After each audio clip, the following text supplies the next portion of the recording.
And the more I think about it, I'm just like, our truest reality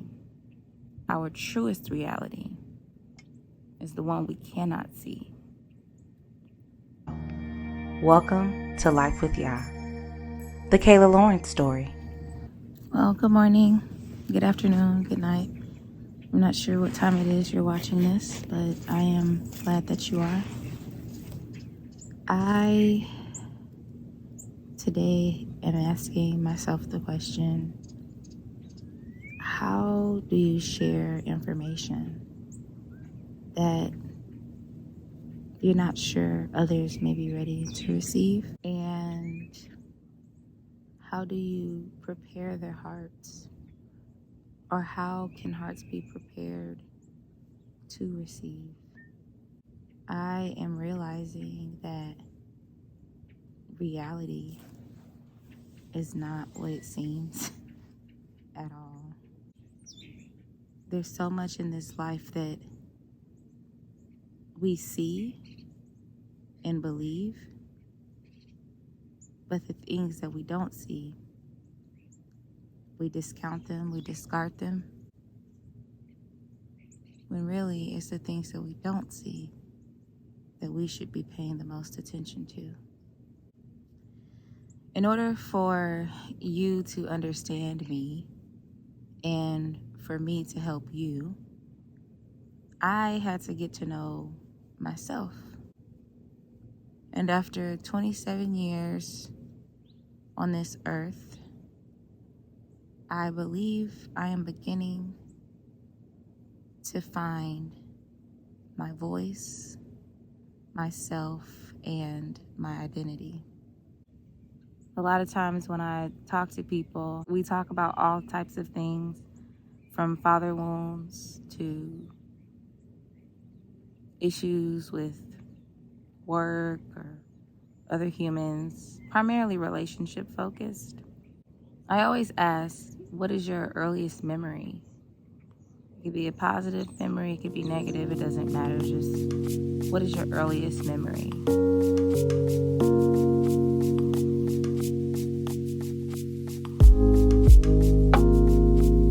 To me, my earliest memory is I was about maybe 3 years old, sitting in a car, and my paternal grandmother came over to me, and I was sitting in the back seat, and she came over to me, and I'm biting my nails, and she's like, "What's wrong with you? You nervous or something?" I'm 3. I don't know. I'm just biting my nails. Leave me alone.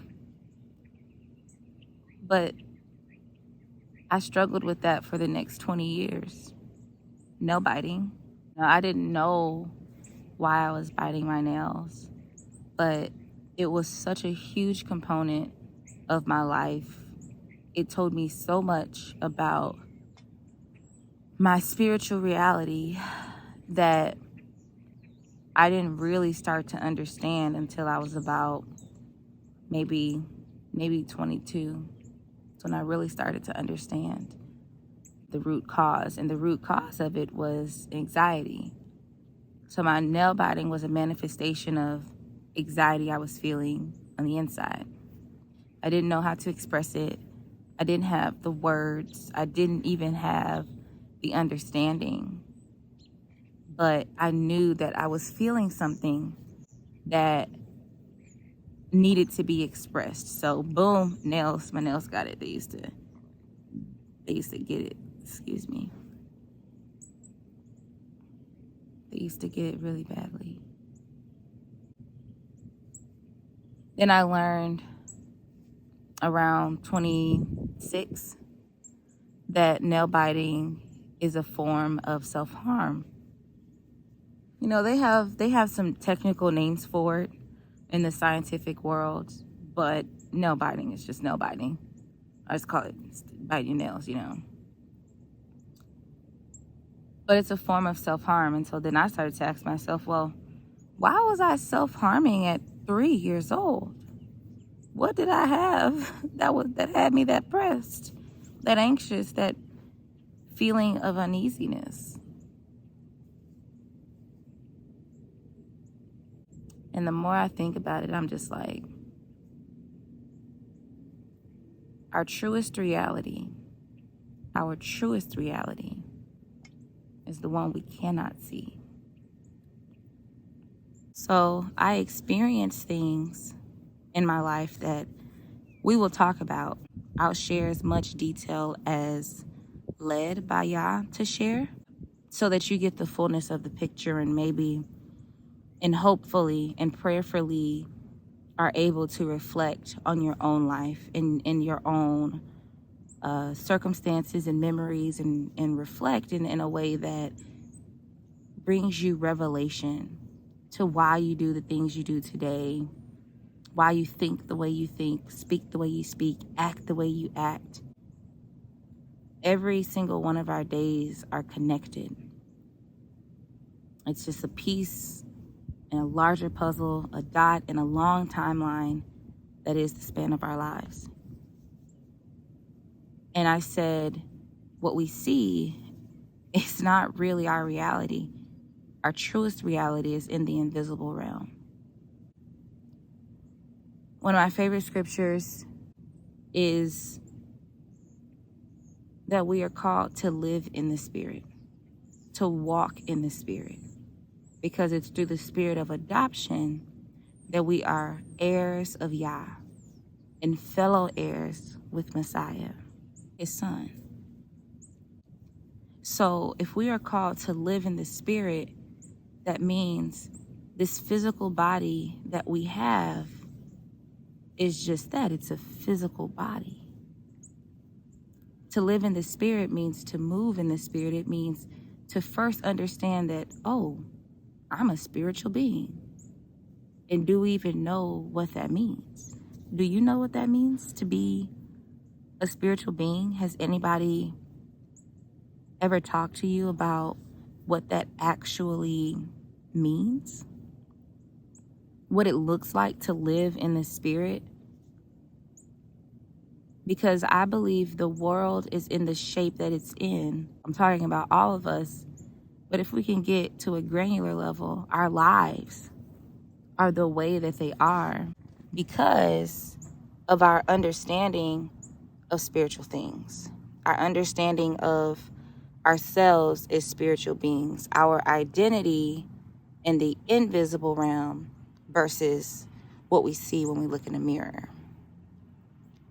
And so many times what we see when we look in the mirror, it fools us into believing that everything is good on the inside because it looked good on the outside.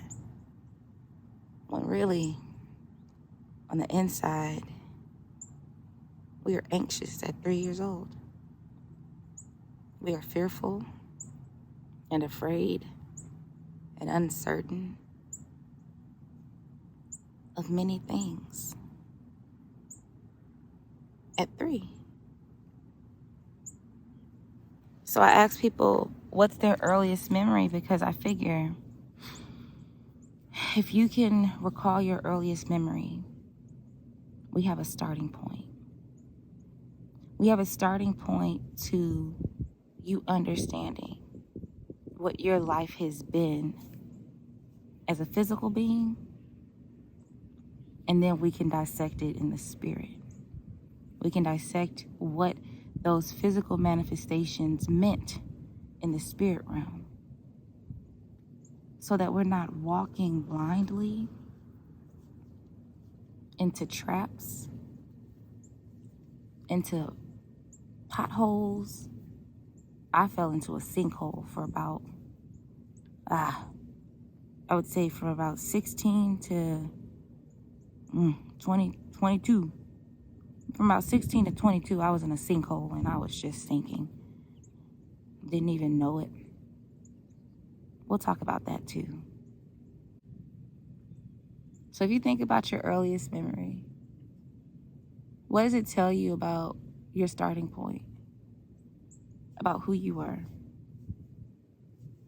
About who you were that has shaped who you are today? Because who you've become has a lot to do with your understanding of who you've been where you've been in the spirit, whether you know it or not.